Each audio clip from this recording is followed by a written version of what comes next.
Hey folks, it's Nate. It's time I got back to the drawing board, and tonight we're going to look at Bass Reeves. This is the third of the three Allegiance Arts books that I intend to be looking at. If you want an update on why I am not looking at the fourth of their inaugural offerings, you can watch the video Allegiance Arts versus Red Rooster. That lays out my reasoning and my whole thoughts behind that situation. That's really all I intend to say about it. But it can be important context for understanding this review, but honestly, I don't think you're going to need it for this particular review, as you'll see in a little bit. Let's start out, as I usually do, just by examining the form factor of this book. I mean, it's great. I mean, it's what you'd expect of a mass market floppy from any comics producing company anywhere in the United States. It's got about 20 to 22 pages of story. It's on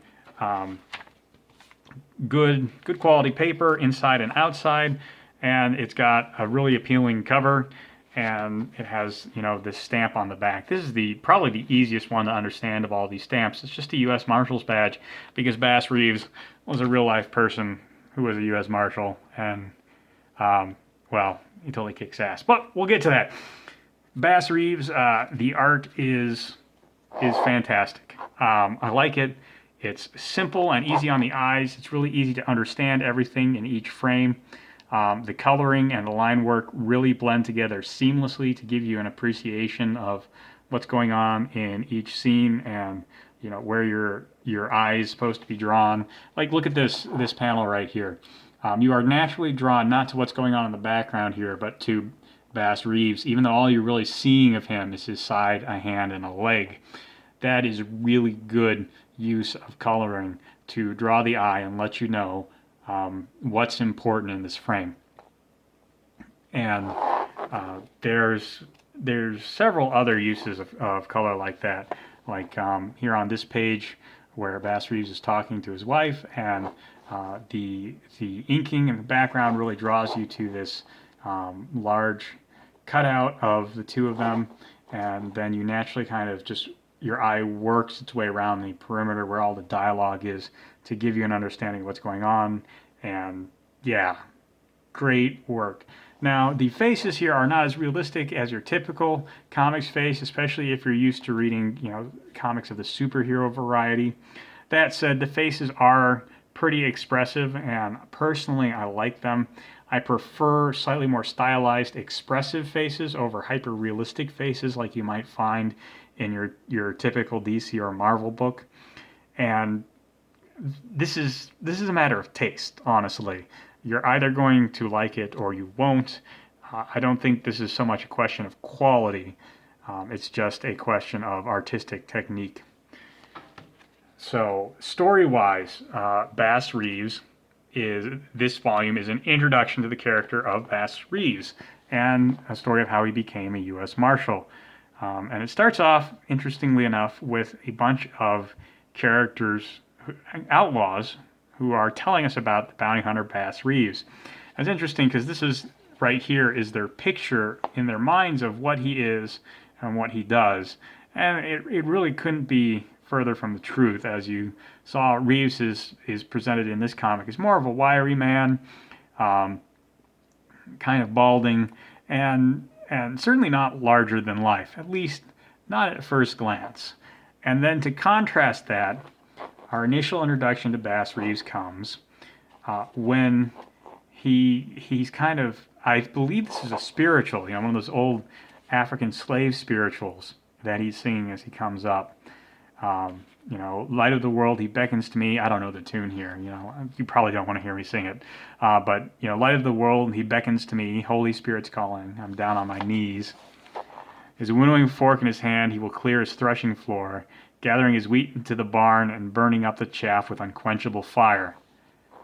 And then he asks them, will you be gathered like wheat or burn like chaff? And that is such an amazing introduction to Bass Reeves, because we see him and he doesn't look anything like this hulking monster that we see them picturing, you know, in their folktale-esque stories about Bass Reeves. Instead, again, he's tall by nature of his position, but man, his personality just overpowers these men. One of them kind of makes a play for the gun, and he gets shot. And the rest of them, they see this, and he's like, I got his answer, what about yours? They all just put their hands up. Because, man, it's no wonder there are larger-than-life stories about this man, because he just rocks up and demands that they come with him. You know, it is over when this guy shows up. So you understand, you know, the connection between this larger-than-life figure of the folktales and the actual Bass Reeves who brings them in. Now, at this point, Bass Reeves is not a U.S. Marshal. He's just a bounty hunter. And the rest of the book tells us why he made the change from bounty hunter to U.S. Marshal. And that story is probably better told by the comic itself. It does a great job of presenting that story, and in the process gives us a fantastic understanding of Bass Reeves' character. And you know, there's so much going on here that, you know, you could just read this 2 or 3 times. In fact, I read it twice after I bought it. The first time I read it, it was so good, I immediately went back to the first page and wanted to read it again. That's not something that happens very often with me, but this is a book that managed it. It ends much as it began, with Bass Reeves bringing in some people, only this time we see him being very clever. He seems to have run with an actual group of outlaws for a little bit, just long enough to figure out if they are the people he wants, and then he reveals that he is Bass Reeves, and he gives them the question, and it ends on, you know, sounds of combat, and that is, wow. So at the end we get an interesting final couple of pages where we see an actual photograph of Bass Reeves, and you know, he actually looks a lot like the character presented to us in the story art, and that alone is pretty impressive. There's a little bit of history behind him. We have his card that he signed as he took the oath of office to become a U.S. Marshal. I deal a lot with historical documents because of my job, so I kind of geeked out over that. I guess your mileage may vary. All in all, this is fantastic, and it's well worth a read, definitely. This is one I'm willing to say I will stick with this through the entire first season, just on the strength of this issue, because if they do this every issue, man, this is going to be a landmark series. And if some of the issues aren't quite as good as others, well, they have earned a lot of trust just on the strength of this one issue.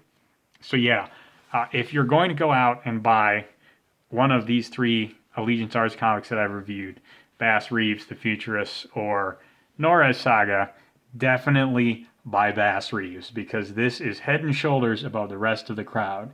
Not that the others, well, I wasn't a huge fan of The Futurists. Nora's Saga is a pretty good story. But if you don't read Bass Reeves, you are missing out 100%. So, that said, I hope you found that useful. There's a like button and subscribe button down below. You can use them as you see fit, and I will talk to you later.